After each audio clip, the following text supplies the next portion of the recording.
દોસ્તો, આ star city પ્લસનું engine છે. એન્જિનને પૂરું ખોલી દીધું છે કારણ કે એન્જિનમાં ખૂબ જ અવાજ આવતો હતો. ગાડી ચાલુ હતી. ખોલીને ચેક કર્યું તો મને એક ફોલ્ટ મળ્યો છે. આનો જે આ સિલિન્ડર દેખાય છે તેની અંદર કપાણો છે, તમે જોઈ શકો છો.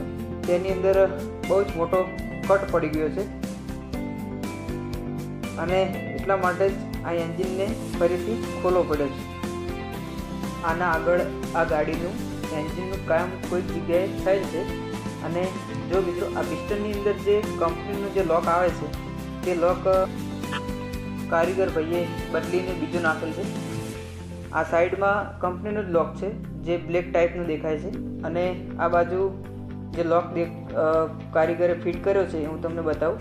જો મિત્રો, આ લોક છે ને એ હોન્ડાની ગાડીઓમાં સેલનો લોક છે જે આની અંદર ફિટ કર્યો છે અને ગાડી જ્યારે હીટ થઈ છે ત્યારે આ લોકનું ટેમ્પર્ડ પૂરું થઈ ગયું, જેના કારણે આ સિલિન્ડરની અંદર કટ પડી ગયો છે.